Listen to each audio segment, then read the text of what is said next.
Welcome back to எடுஃபிகேஷன். இன்னைக்கு நம்ம பார்க்க போற டாபிக், இந்த துறையில அனுபவம் உள்ள ஒருத்தர்கிட்ட பேசுங்க. அனுபவம் உள்ள ஒருத்தர்கிட்ட பேசுங்க. பயங்கரமா உழைக்கிறவன் தான் வாழ்க்கையில கண்டிப்பா வெற்றி பெறுவான். என் போனை சரி செய்யக்கூடிய யாரோ ஒருத்தர் தான்ப்பா எனக்கு வேணும். என் போனை சரி செய்யக்கூடிய யாரோ ஒருத்தர் எனக்கு வேணும் அப்படின்னு சொல்றோம். ஸோ நல்லா கவனிக்கணும். இந்த இடத்துல ஒரு மனிதரை, ஒரு ஸ்பெசிஃபிக்கான ஒரு மனிதரை பாயிண்ட் அவுட் பண்றோம். அப்படி இல்லைன்னா ஒரு யுனிக்கான குணம் இருக்கக்கூடிய ஒரு அந்த குணத்தை சொல்லி அவர் என்ன செய்றோம், பாயிண்ட் அவுட் பண்றோம் இல்லையா? ஸோ இதை மாதிரி ஒருவரிடம் அந்த ஒருத்தன் தான் அவரு தான் அப்படின்னு சொல்லுவோம் இல்லைங்களா? ஸோ இதுக்கெல்லாம் இங்கிலீஷ் a person who இல்லைன்னா someone who அப்படின்னு சொல்லணும். ஓகே, a person who அப்படி இல்லைன்னா someone who அப்படின்னு சொல்லணும். a person who, someone who இப்படி சொல்லும்போது ஒரு செயலை செய்யக்கூடிய அந்த நபரை சொல்றோம். அப்படி இல்லைன்னா குறிப்பிட்ட அந்த யுனிக்கான ஒரு குணத்தை வச்சிருப்பாரு இல்லையா, அந்த குணத்தை சொல்லி என்ன செய்யறோம், அவரை ஸ்பெசிபிக்கா குறிப்பிடுறோம் அப்படின்னு அர்த்தம். இதை நாம தமிழ்ல ஒருவன், ஒருவர், அவர் அப்படின்னு பாயிண்ட் அவுட் பண்ணும்போது இல்லையா, அந்த மாதிரி இடங்கள்ல நீங்க இதை யூஸ் பண்ணலாம். அதுக்கப்புறமா இதை நீங்க எல்லா டென்ஸ்லயும் தாராளமா யூஸ் பண்ணலாம். ஓகே, ஏன்னா நம்ம ஜஸ்ட் என்ன செய்றோம், அந்த அவருதான் பாயிண்ட் அவுட் தான் பண்றோம். ஸோ டென்ஸை டிசைட் பண்றது நம்மளுடைய கிராமர். ஓகேவா? அடுத்து பார்க்கலாம். எக்ஸாம்பிள் பாருங்க. கடினமா உழைக்கிற ஒருத்தன் தான்ப்பா வெற்றி பெறுவான். யாரு பயங்கரமா கஷ்டப்பட்டு உழைக்கிறாங்களோ அவங்க தான் வெற்றி பெறுவாங்க. அப்ப நம்ம இங்க என்ன செய்யறோம், அவங்களுடைய குணத்தை மென்ஷன் பண்ணி அப்படிப்பட்ட ஒரு ஆளு தான் அப்படின்னு சொல்றோம் இல்லையா? அப்போ a person who works hard succeed. a person who works hard succeed. இந்த இடத்துல who நீங்க WH கொஸ்டின் மாதிரி உயர்த்தி எல்லாம் சொல்லக்கூடாது. உங்களுடைய பேசுற டோன்ல அப்படியே ஃப்ளோல சொல்லணும். ஓகேவா? a person who works hard succeed அப்படின்னு சொல்லலாம். இதுக்கு மேல நீங்க someone who போட்டுக்கலாம். Okay, someone who works hard succeed அப்படின்னு சொல்லலாம். அடுத்து பார்க்கலாம். உங்களுக்கு உதவி செய்பவரை மதிக்கணும். உங்களுக்கு உதவி செய்யறவங்களை என்ன செய்யணும், நீங்க மதிக்கணும் அப்படின்னு சொல்றோம்.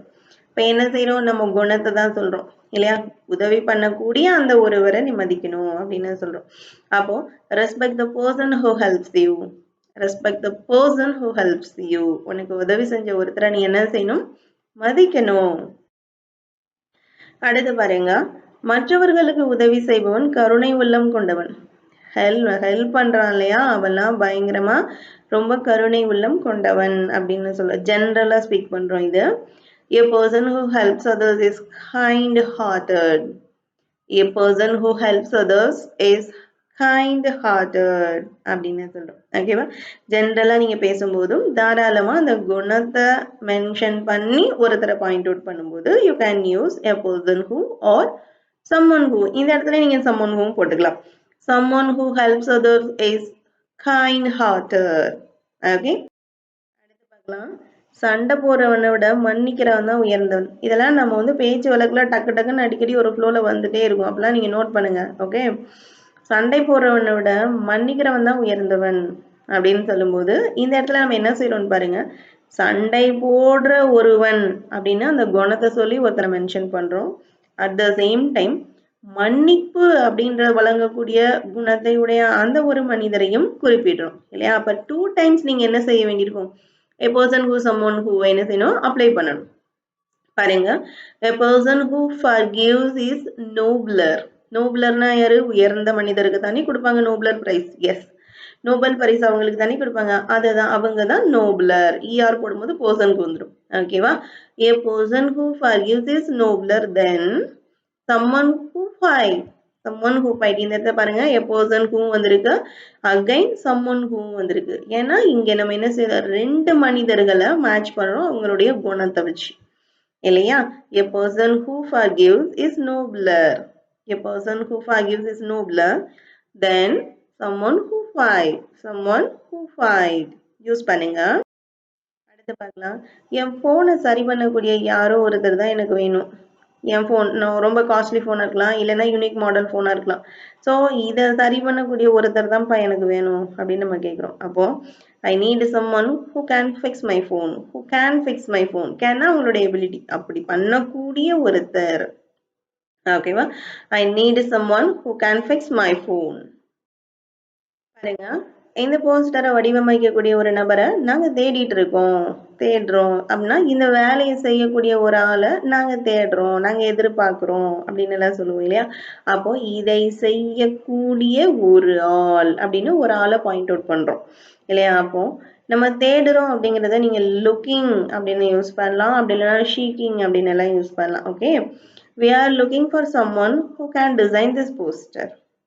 we are looking for someone யாரோ ஒருத்தர் நாங்க தேடுறோம், எதிர்பார்க்கிறோம். who can design this poster அப்படி இல்லைன்னா who can do this job, இந்த வேலையை செய்யக்கூடிய ஒருத்தன் அப்படின்னு அர்த்தம். ஓகேவா. அடுத்து, உங்க தம்பி மாதிரி இருக்கிற ஒருத்தனை நான் பார்த்தேன். இதை நம்ம அடிக்கடி யூஸ் பண்ணிருக்கோம், நோட் பண்ணுங்க. அப்பா உன் தம்பி மாதிரியே இருக்கிற ஒருத்தனை நான் பார்த்தேன் அப்படின்னு சொல்லுவோம். அப்போ உன் தம்பியை போல இருக்கக்கூடிய ஒருத்தர் இல்லையா. அப்போ I saw someone who looked like your brother. I saw someone who looked like your brother. ஓகேவா. ஸோ இந்த ஹூவை நீங்கள் ரொம்ப ஹைலைட் பண்ணியெல்லாம் கண்டிப்பாக சொல்லவே கூடாது. ஒரு ஃப்ளோலே சொல்லுங்கள், அப்போ தான் நேச்சுரலாக இருக்கும். ஓகே, நீங்கள் ஹூவை ஹைலைட் பண்ணிட்டீங்கன்னா அது கொஷினாக மாறிடும். அப்படி சொல்லக்கூடாது. ஓகே, ஐ சா someone who look like your brother. நான் உன் தம்பி மாதிரியே இருக்கிற ஒருத்தனை நான் பார்த்தேன். இந்த இடத்துல நீங்கள் சம்மன் ஹூக்கு பதிலாக எ பர்சன் ஹூவும் போட்டுக்கலாம். ஐ சா a person who look like your brother அப்படின்னு சொல்லலாம். இந்த துறையில அனுபவம் உள்ள ஒருத்தர்கிட்ட பேசுங்க. நமக்கு டவுட் வந்துருச்சு. சரி, இது ரிலேட்டடா இருக்கிற டிபார்ட்மெண்ட் இல்லைன்னா இது ரிலேட்டடா உள்ள பர்சன் கிட்ட நீ போய் பேசு அப்படின்னு சொல்லுவோம் இல்லையா. இதுக்கு ரிலேட்டடா இருக்கிற பர்சன் கிட்ட போய் பேசு அப்படின்னு அந்த ஒருத்தர் அப்படின்னு நம்ம சொல்றோம். அப்போ டாக் டு சம் ஒன், முதல்ல பேசு, யாருக்கிட்ட பேசும் போது நீங்க do. Okay, talk to someone who has experience in this field. Talk to someone who has experience in this field. இல்லைன்னா talk to a person who has experience in this field. என்னனாலும் use பண்ணிக்கலாம். உங்களுடைய ஃப்ளெக்சிபிலிட்டிக்கு தக்கன person who இல்லைன்னா someone who போடுங்க, நேச்சுரலாக இருக்கும். ஓகேவா. talk to someone who has experience in this field. அடுத்து பாருங்க, நேர்மையாகவும் துணிச்சலாகவும் இருக்கிற ஒருத்தரை எனக்கு ரொம்ப பிடிக்கும். எனக்கு மட்டும் இல்லை, உங்களுக்குமே எல்லாருக்குமே பிடிக்கும். நேர்மையாகவும் துணிச்சலாகவும் இருக்கிற ஒருத்தரை நமக்கு ரொம்ப பிடிக்கும். அதனாலதான் சினிமால வில்லன் ஹீரோ கேரக்டர்ஸ்ல வந்துட்டு போலீஸா நடிக்கிற ஆட்கள் எல்லாம் நமக்கு பார்க்கும்போது ரொம்ப மெய்சிலுக்கும். ஏன்னா ரியல் வேர்ல்டுல நமக்கு அது மாதிரி ஒரு ஆள் தெரிய மாட்டாங்க இல்லையா. அதனால நம்ம என்ன செய்யறோம், அந்த மூவில வரக்கூடிய அந்த கேரக்டரை லைக் பண்றோம் இல்லையா. அதே போலதான் நேர்மையாகவும் துணிச்சலாகவும் இருக்கிற ஒருத்தனை எனக்கு ரொம்ப பிடிக்கும். I really like someone who is honest and brave. I really like someone who is honest and brave. Okay, someone பதிலா a person who போடுங்க. I really like a person who is honest and brave. Okay, அவர்களுக்கு ஹிந்தி சொல்லி கொடுக்குற ஒருத்தரை உங்களுக்கு தெரியுமா.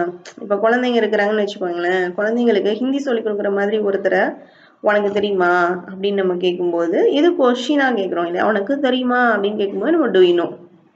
Okay, அப்போ do you know a person who can explain Hindi to them.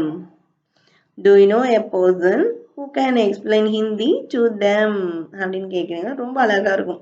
ஓகேவா. ஹிந்தி சொல்லி கொடுக்குற ஒருத்தரை உனக்கு தெரியுமா. ஓகேவா. அடுத்து அப்ப அதே ஆன்சர் சொல்லலாம். ஆமா, எனக்கு அப்படி ஒரு ஆளை தெரியும். அப்போ ஒரு ஆளை எனக்கு தெரியும் அப்படின்னா ஒரு ஆள் வந்து ஒருத்தரை எனக்கு தெரியும் அப்படிங்கும்போது yes I know someone who can do that. Yes I know someone who can do that. அப்படி இல்லைன்னா I know a person who can do that. அதை செய்யக்கூடிய ஒரு ஆளை எனக்கு தெரியும். ஆமா, அப்படி ஒரு சொல்லித்தர ஒரு ஆளை எனக்கு தெரியும் அப்படின்னு சொல்றோம். ஸோ இது a person who, someone who கண்டிப்பா ஒரு 60 or 70% நீங்க டே டு டே கம்யூனிகேஷன்ல கண்டிப்பா யூஸ் பண்ணிட்டே தான் இருப்பீங்க. ஸோ இனிமே நீங்க இதை யூஸ் பண்ணீங்கன்னா இன்னும் கொஞ்சம் பெட்டரா நீங்களே ஃபீல் பண்ணுவீங்க. ஸோ இப்போ உங்களுக்கான குயிஸ். ஓகேவா. 5 மொழி பேசக்கூடிய ஒருத்தரை நான் பார்த்தேன், சந்தித்தேன், பாஸ்ட் டென்ஸ். ஓகேவா. பாஸ்ட் டென்ஸ்ல 5 மொழி பேசக்கூடிய ஒருத்தரை நான் பார்த்தேன் அப்படின்னு நீங்க சொல்லணும். அடுத்து எனது திட்டத்தில் எனக்கு வழிகாட்டும் ஒருவர் எனக்கு வேண்டும். அப்போ இன்னும் திட்டம் ஸ்டார்ட் பண்ணல. திட்டம் என்ன செய்வது, அந்த ப்ராஜெக்டை நீங்க இன்னும் எக்ஸிக்யூட் பண்ண ஸ்டார்ட் பண்ணல, இனிமேல் தான் ஸ்டார்ட் பண்ண போறீங்க. அப்போ நீங்க இந்த சென்டென்ஸை நீங்க ஃபியூச்சர்ல தான் என்ன செய்யணும், ஃப்ரேம் பண்ணணும். ஓகேவா. திட்டத்தில் எனக்கு வழிகாட்டும் ஒருத்தர் எனக்கு வேணும் அப்படின்னு நீங்க கேட்குறீங்க. அடுத்து வேலைக்கு ஆள் எடுக்கிற மாதிரி தான். அடுத்து பாருங்க, தினமும் படிக்கிற ஒருத்தன் நல்ல மார்க் வாங்குவான். இது எந்த டென்ஸ்ல வரும்? அப்போ ப்ராக்டிகலா நம்ம பேசுறோம். தினமும் படிக்கிற ஒருத்தன் தான் என்ன செய்வான்? நல்ல மார்க் வாங்குவான். இதுவும் நீங்க ஃபியூச்சர்ல தான் ஃப்ரேம் பண்ணணும். ஓகேவா? So do the homework. Please place your answer in the comment section. Thank you.